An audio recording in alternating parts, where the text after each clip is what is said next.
সমস্ত সকল গৌর অনুরাগী কৃষ্ণ অনুরাগী সকল ভক্তবৃন্দের চরণে আমার কোটি কোটি দণ্ডবত।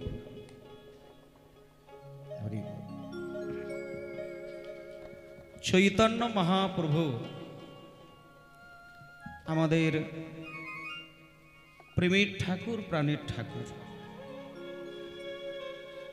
এবং মহাপ্রভু যদি বাংলার ছোট্ট একটি কোণে নদিয়ার নবদ্বীপে সচিমায়ের সন্তান হয়ে জন্ম না নিতেন,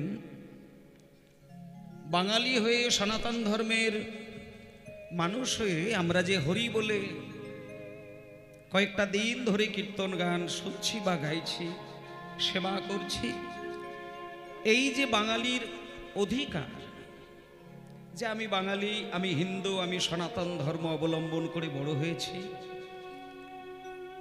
আমি যখন কোনো মন্দিরে পূজা পাঠ করার জন্য তৈরি থাকি, যখন আমি পূজার ডালা বুকে জড়িয়ে ধরে ভগবানের কাছে নিবেদন করার জন্য ব্রাহ্মণকে ধরিয়ে দিই, ব্রাহ্মণ সবার আগে যেটি প্রশ্ন করেন যে নৈবেদ্য সাজিয়ে যখন ভগবানকে দিতে হয়, যেটা ছোট্ট একটা কাগজে লিখে দিতে হয় যে আমি কোন গোত্রের মধ্যে বিরাজ করছি। আমার নাম বললে, আমার বাবার নাম বললেই ওইখানেই কিন্তু শেষ কথা নয়। গোত্র পরিচয়টা যদি আমরা দিতে না পারি তাহলে আপনাকে শনাক্ত করা যাবে না। তাহলে এই যে গোত্রটি কেন, আমি যদি নাম বলে দিতাম, বাবার নাম বলে দিতাম, দাদুর নাম বলে দিতাম, তাতে কি ভগবানের সেবা হতো না? তাহলে প্রশ্ন হলো যে গোত্রটি, যে গোত্রের নাম করে আমরা ডালা সাজিয়ে ভগবানকে নিবেদন করি, এই গোত্র কেন বলতে হয় ব্রাহ্মণকে? ভগবানের কাছে ডালা সাজাতে গেলে গোত্র দিতে হবে, বংশের গোত্রটা কি একটু আসতে বাজাবে। তাহলে এই গোত্রটি হচ্ছে মহামুনি ঋষির একজন নাম। হরি বল, হরি বল। তাহলে আমি পুজো দেব, সেই মুনির নাম এইখানে বললে তবে আমার পরিচয় মিলবে কেন? এইটা আমাদের বড় প্রশ্ন। নিতাই গৌর প্রেমানন্দে হরি বল, হরি বল, হরি বল, হরি বল, হরি বল। জয় নিতাই, জয় নিতাই, জয় নিতাই। মায়েরা, শাস্ত্র প্রমাণ দিচ্ছে যে তোমার শরীরে যে রক্ত বইছে, তুমি যে হাড় মাংস রক্তে গড়া যে একটা মানুষ, যে গোত্রের নামটি বললেন, ওই মহামুনির ঔরসজাত বংশ পরম্পরায় আমরা এই মুহূর্তে জন্ম নিয়েছি। তাহলে আমাদের শরীরের রক্তটা সাধারণ কোনো মানের রক্ত নয়, সাধারণ মানুষেরও রক্ত নয়। তাহলে এই যে রক্ত আমরা বয়ে নিয়ে যাচ্ছি, এটা সেই মহামুনি ঋষির রক্ত, যেটা আমাদের উচ্চারণ করে লিখে ঠাকুরকে নিবেদন করতে হয়। হরি বল, হরি বল, হরি বল। শ্রী গুরু নিতাই গৌর প্রেমানন্দে, প্রেমানন্দে হরি বল, হরি বল, হরি বল। জয় নিতাই।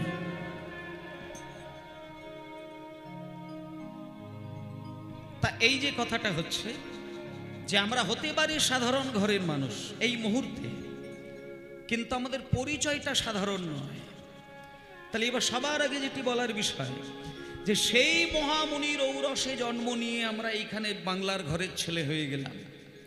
তাহলে সেই বাঙালি হয়ে আমরা প্যান্ডেল দিয়ে, মাইক দিয়ে আজকে হরিনাম করছি, বিগত কয়েকটা দিন ধরে হরিনামের প্রচার চলছে। এই হরিনাম সবার আগে বাংলার মাটিতে কে এনেছিলেন? এবং আমি যদি হরিনাম করি আমার ঘরের কোণে বসে, ইতিহাসের পাতা খুললে দেখা যায় যে আপনি আপনার মাথার ঘাম পায়ে ফেলে রোজগার করলেন, আপনি বাড়ি তৈরি করলেন, কিন্তু আপনার বাড়ির মন্দিরে বসে, আপনারই টাকায় খরচা করা মন্দিরে বসে, ঘরে বসে আপনার ভগবানের সেবা দেবেন বলে আপনি উচ্চৈঃস্বরে মন্ত্র পাঠ করলেন, কিন্তু একজন বিধর্মী এসে আপনার দরজা ভেঙে আপনাকে বাইরে নিয়ে এসে আপনার জিহ্বা ছেদন করে দেবে। এই যে একটা কঠিন পরিস্থিতি, এটা মানুষ ভুলে গিয়েছে। কিন্তু আজকে দেখুন, দুপুরবেলা মাইক দিয়ে হরিনাম হচ্ছে, কেউ কিছু বলতে পারছেন না, কারোর বাধা নেই, কোনো কষ্ট দেয় না, আনন্দ ভরে নাম করছি, আর প্রেম যদি একবার আমাদের স্পর্শ করে তাহলে আর দেখা যায় ভক্তকে ধরে আটকানো যায় না। একবার কৃষ্ণ বলবে, দু চোখ দিয়ে গঙ্গার মতো জল গড়িয়ে যাবে। নিতাই গৌর প্রেমানন্দে হরি বল হরি বল, হরি বল, হরি বল। জয় নিতাই।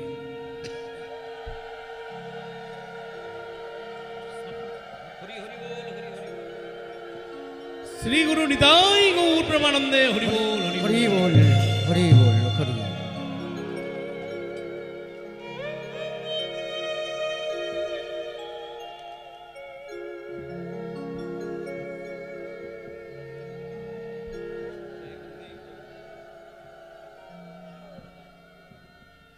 নিতাই গৌর প্রেমানন্দে হরি বল, হরি বল, হরি বল। হরি বল, হরি বল।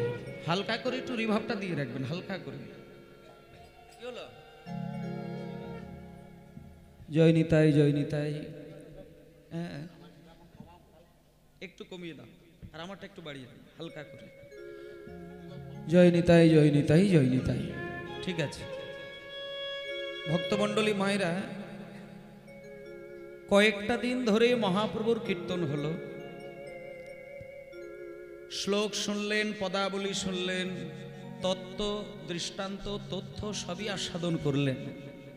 কিন্তু আমরা যে জন্ম নিয়েছি মানুষ হয়ে, আমরা দুটি শক্তিকে কিন্তু গ্রহণ করেছি। এক হচ্ছে চোখে দেখা যায় না প্রাণ শক্তি, আর এই প্রাণ শক্তি যে দেহকে বিরাজ করছে সেই দেহটাও একটা শক্তি। এইবার এই ভগবানের নামের দ্বারা, প্রেমের দ্বারা, মন্ত্রের দ্বারা, সেবার দ্বারা আমরা দুটো জিনিসকেই সাত্ত্বিক পথে বিচরণ করানোর জন্যই আমাদের ধর্মীয় আলোচনা। কেউ যদি ভগবানকে না ডাকে, কেউ যদি হরিবোল না বলে, কেউ যদি গুরুদেবের কাছ থেকে দীক্ষা না নেয়, তাতে কি তার অন্ন জোটে না? নাকি তার জীবনে শান্তি বা সুখ হয় না? এই জায়গাগুলো পরিষ্কার করতে হবে যে আমরা এত মধুর কীর্তন কেন মন দিয়ে শুনব। এটা যদি পরিষ্কার হয়ে যায় তাহলে মানব জীবন সার্থক হয়ে যায়। নিছক হরিনাম শোনাটা একটা বাৎসরিক অনুষ্ঠানের মধ্য দিয়ে বিচার করলে হবে না বাবা। মানে বাড়িতে অনুষ্ঠান হচ্ছে, মাইক চলছে, কীর্তনিয়া এসেছেন, তাদের নানান জ্ঞানের কথা, সুরের কথা, তালের কথা, ছন্দের কথা বলবে, একটু মন দিয়ে শুনবো, এটা কিন্তু নয়, এটাই মূল কথা নয়। আমাদের মূল বিষয়টা কি সেইটা যদি বুঝতে পারা যায় তবে আপনি ভগবানের সেবার অধিকারী হলেন। তা আজকে সেই জায়গাটা একটু একটু করে আস্বাদন করব সবাই মিলে। তার আগে একটু মন দিয়ে, প্রভাতকাল যদিও দুপুরবেলা, কিন্তু জীবনের প্রভাতকাল কিন্তু আমাদের জীবন থেকে সরে এখনো যায়নি। সকাল হলে ভগবানের নাম, দুপুর বেলায় ভগবানের নাম, বিকেল বেলায় ভগবানের নাম, সন্ধ্যা বেলায় ভগবানের নাম, ঘুমিয়ে ঘুমিয়ে ভগবানের নাম, স্বপ্নের ঘরে ভগবানের নাম। প্রয়োজন হলে আপনি মলত্যাগ করতে বসেও নাম করার সময় যদি না আপনার হয়ে থাকে, যেদিন মরণ হবে সেদিন ভুল করেও যদি জিহ্বাই কৃষ্ণ নাম এসে যায়, পরিষ্কার করে প্রমাণ দিচ্ছে শাস্ত্র যে মরণকালে যে একবার কৃষ্ণ নাম মুখে বলবে, নয়ন দিয়ে বিগলিত করবে প্রেমের ধারা, অনন্ত কোটি জন্মার্জিত পাপ থেকে মুক্তি পেয়ে তার চিত্ত শুদ্ধ হয়ে আপনা আপনি গোবিন্দ চরণে নিবেদিত হয়ে শ্রী গুরু নিতাই প্রেমানন্দে হরি বল। হরি বল। তাহলে আপনি যদি সারা জীবন নাম করে করে করে করে করে করে সময় অতিবাহিত করলেন, আর ঠিক যে সময় আপনি পায়খানা করতে বসলেন, মলত্যাগ করতে বসলেন, সেই সময় অপবিত্র আছেন বলে আপনি নাম করতে পারলেন না, কিন্তু শাস্ত্র বলছে যে ওই অপবিত্র অবস্থায় যদি প্রাণ চলে যায় আপনি ইচ্ছা থাকলেও হরিনাম করতে পারবেন না। হরি বল। তাহলে জীবন বৃথা। সারা জীবন পড়াশোনা করলো, লেখার সময় লিখতে পারলো না, সেই মানুষের দুঃখের শেষ থাকে না। তাহলে সারা জীবন আপনি জপের মালায় নাম করলেন, সারা জীবন মন্দিরে গিয়ে কেঁদে কেঁদে পাঠ করলেন, আরতি করলেন, কিন্তু অপবিত্র অবস্থায় প্রাণ চলে যাচ্ছে, তাই আপনি ভগবানের নাম নিতে পারলেন না, আপনি শান্তি পাবেন না। তাই চৈতন্যদেব বলে দিয়েছেন, ছোট্ট ছেলে গোপালকে দেখে গোপালের শিক্ষায়, গোপালের দীক্ষায় মহাপ্রভু পরিষ্কার করে বললেন যে গোপাল, আমার প্রথম গুরু ঈশ্বরপুরী গোস্বামী পাদ, আর দ্বিতীয় গুরু কেশব ভারতী, আর তৃতীয় গুরু যদি আমি কাউকে রাখতে চাই, তুই ছোট্ট ছেলে হলেও আমি তো চরণ ধরে তোকে গুরুর আসনে বসিয়ে দিলাম। হরি বল, হরি বল। তাহলে যে মহাপ্রভু 24 বৎসর বয়সে সন্ন্যাস ধর্ম গ্রহণ করে পুরীর মন্দিরে গিয়ে হাজার ভক্তকে কাঁদিয়েছিলেন, সেই মহাপ্রভু গোপালকে 5 বছরের ছেলে গোপালকে গুরুর আসনে বসালেন কেন? ওই জন্য একটা কথা হচ্ছে, মানুষকে দেখে বিচার করা যাবে না। কার মধ্যে কতটুকু শক্তি ঈশ্বর দিয়েছেন, কে কতটুকু সাধনা করে তাকে লাভ করেছে, আপনি বাইরে থেকে তার চোখ মুখ দেখে বুঝতে পারবেন না। সবাইকে সম্মান দিয়ে যেতে হবে, সবাইকে শ্রদ্ধা করতে হবে, সবাইকে বাহু দুটো বাড়িয়ে কোল দিতে হবে, যেটা মহাপ্রভু দিয়েছেন। তা আজকে এই যে হরিনাম হচ্ছে, মানুষ হরিনাম শুনবে, মায়েরা হরিনাম শুনবে, কিন্তু কেন শুনবে? ভগবানকে ডাকবে, কেন ডাকবে? দেখবেন মানুষ কিন্তু চিন্তা করে যে সুখের সাগরে ডোবে সেই ঈশ্বরকে মানতে চায় না, বুঝতে চায় না, নাম করতে চায় না। কিন্তু সুখ হারিয়ে যখন দুঃখের সাগরে ডোবে, তখন হাগৌর বলে, হা কৃষ্ণ বলে কাঁদে। কিন্তু আমি একটা কথা বলি আপনাদের, এই যে আপনি প্রাণ, মন, আত্মা যাই বলেন বলেন, আর এই যে দেহটা, এই দুটোর যত্ন আপনাকে প্রতিনিয়ত যেতে হবে। আপনি 5 তলা বাড়ি করলেন, ভালো স্ত্রী সুখে সংসার করলেন, দামি দামি খাবার খেয়ে দিন কাটাচ্ছেন, কিন্তু আপনার সংসারে এতটুকু সুখ শান্তি নেই। এক্ষেত্রে বলছে, অভাব মানুষের কিচ্ছু এসে যাবে না যে সংসারে শান্তি বিরাজ করে।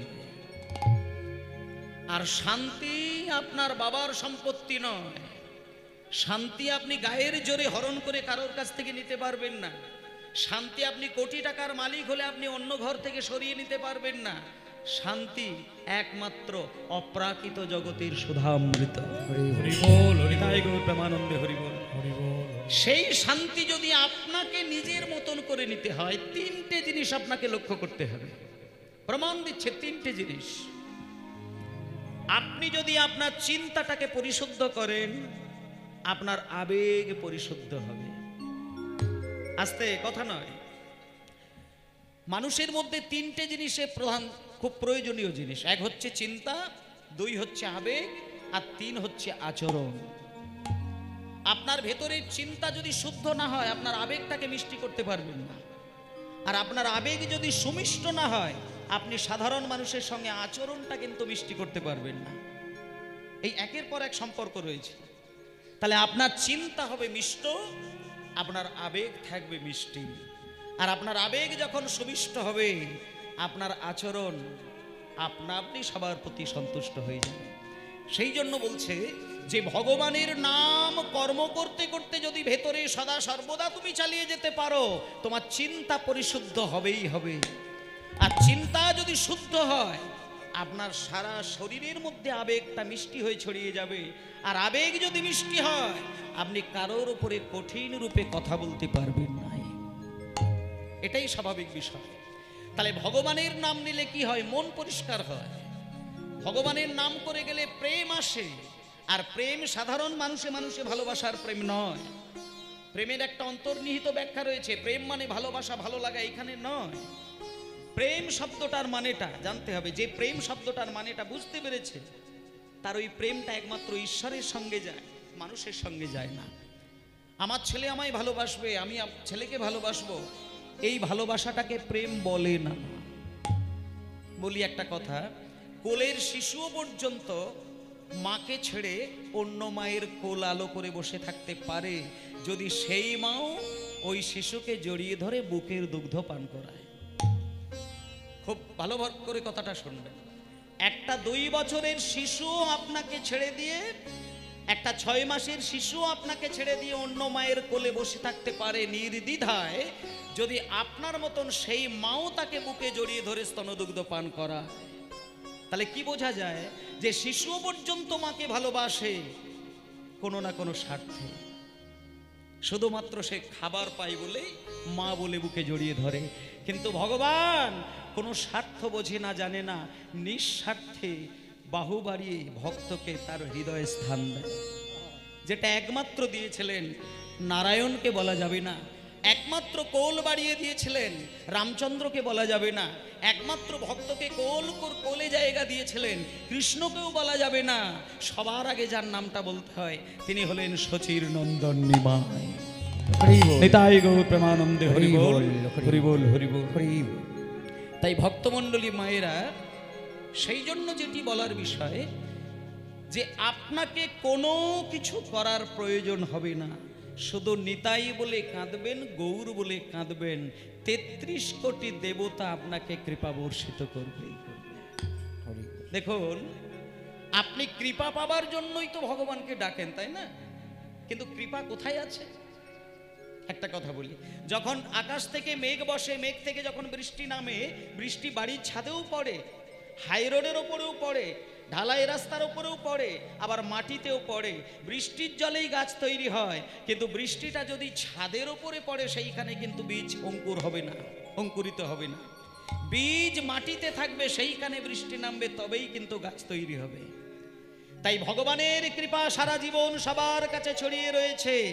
যে ভক্তের হৃদয়ে কিঞ্চিত ভক্তি রয়েছে, কেবল তার মধ্যেই ভক্তির বীজ অঙ্কুরিত হবে।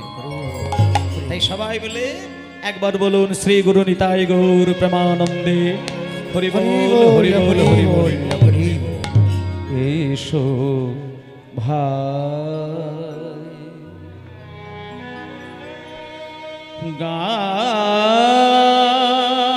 গান গায় কৃষ্ণ নাম হরি নাম। নিতাই গৌর হরি বল। এসো গান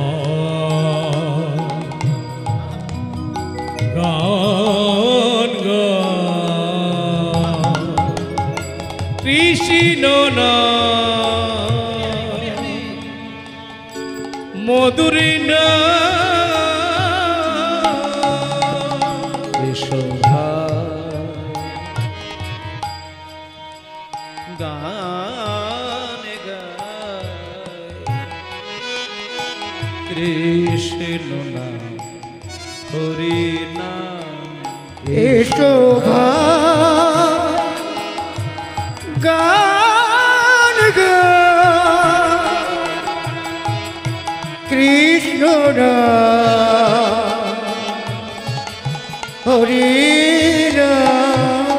চরাচরে বলো হরি, চরাচরে বলো হরি, বলো নাম মধুর নাম কৃষ্ণ নাম হরি নাম। চরাচরে বলো হরি, মধুর নাম কৃষ্ণ নাম হরি নাম। কৃষ্ণ নাম। চরাচরে বলো হরি, চরাচরে চরে বলো হরি, বলো নাম মধুর নাম কৃষ্ণ নাম হরি নাম। এসো ভাই গানে গায় কৃষ্ণ নাম হরি নাম। এসো ভাই গান গায় কৃষ্ণ নাম হরি নাম। হরিনাম হরিনাম হরিনাম হরিনাম। ভক্তমণ্ডলী মাগো, এইভাবে হরিনাম গাইছে, হরিনাম গাইছে, হরিনাম গাইছে, সব সময় নাম করছে। কিন্তু এখন বাঙালির ঘরে সদাই নাম চলছে, কেউ কিচ্ছু বলার কোনো অধিকারী কারোর জন্ম নেয় না। কিন্তু এককালের একটা ছোট্ট ঘটনা বলি আপনাদের, ছোট্ট ঘটনা। একদিন আমাদের এই সারা বাংলার নবাব নাম ছিল মিরন, জাতিতে ছিলেন মুসলমান। সেই মিরন একদিন সকালবেলায় একজনকে ডেকে নিয়ে বলছে, ওরে আমি তো সারা বাংলার শাসক, তা বহুদিন থেকে একটা জিনিস আমি দেখবো আমি জানবো, আমি বুঝবো, কিন্তু সুযোগ হচ্ছে না। আমাকে একটা জিনিস দেখাতে পারবি? এবার ভালো করে দেখুন মায়েরা, সারা বাংলার শাসক যদি কাউকে হাত জোড় করে কোনো কিছু চায়, সে তো দেবে। হাত জোড় করে যখন মিরন বলছে, আমার একটা মনের আশা, আমার মনের একটা আশা, আমি একটা জিনিস দেখতে চাই, তোরা কি দিবি, একটু দেখাবি? মিরন, আপনি দেশের শাসক, আপনি দেখে খুশি হবেন। এটা যখন আমাকে হাত জোড় করে বলতে হচ্ছে, আমি নিজেকে খুব অপরাধী মনে করছি। আপনার মতন শাসক আমাকে হাত জোড় করে অনুরোধ করে। হাত নামিয়ে কথা বলুন। মিরন, আপনি যখন দেশের শাসক, আপনার মনের আশা পূর্ণ করতে জীবন দিয়ে দেবো, কিন্তু আমি চাই আপনার মনের আশাটা আমি পূর্ণ করব। আপনি বলুন কি চান? আস্তে, একটু আস্তে বাজাবে, কথাগুলো সবার হৃদয়ে গিয়ে পরিষ্কার করতে হবে, আস্তে বাজাবে।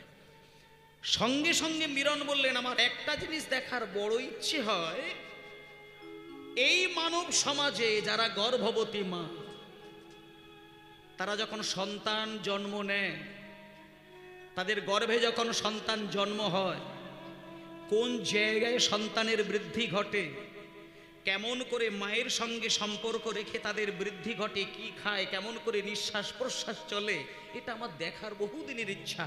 তুমি কি একটা গর্ভবতী মাকে আমার কাছে তুলে আনতে পারবে?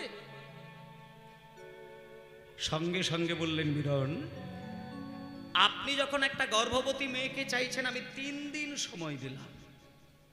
3 দিনের মধ্যে একটা গর্ভবতী মাকে আপনার কাছে হাজির করবই করব।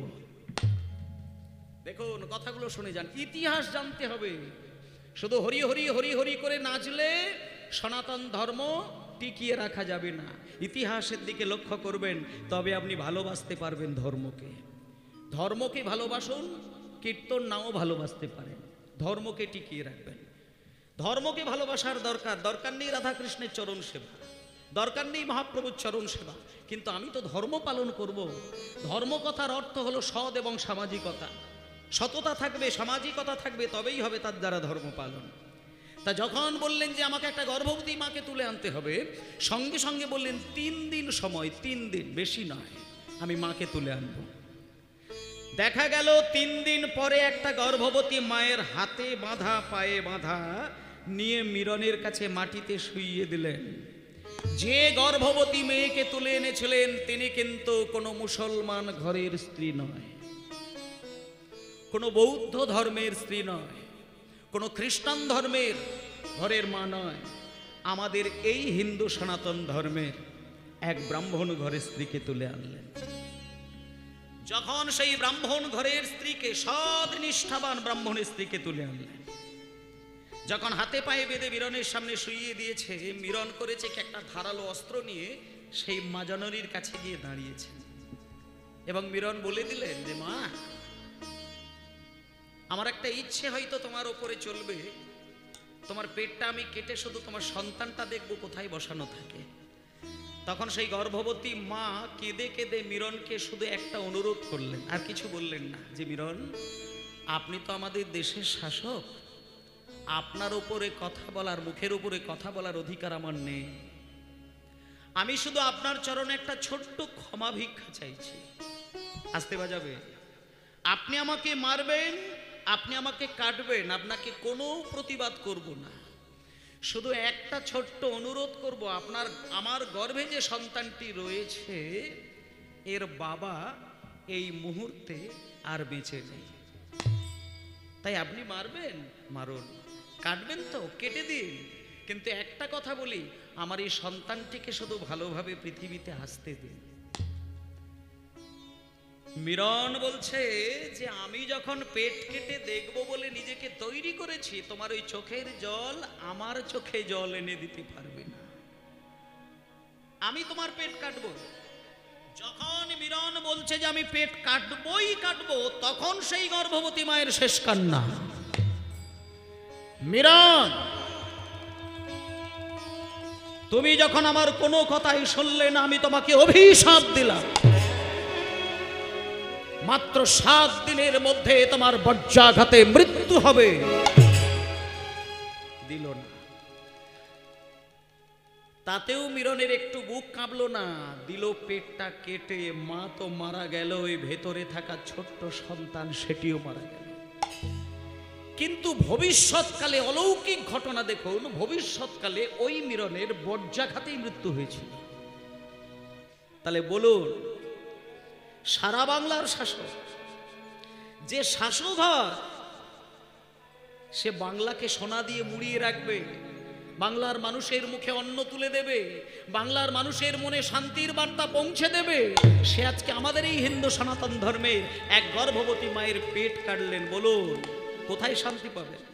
সেই সনাতন ধর্মের মানুষ আমরা, সেই অতীতকালে হারিয়ে যাওয়া হাজার মানুষের প্রাণ চলে যাওয়া সনাতন ধর্মের মানুষ।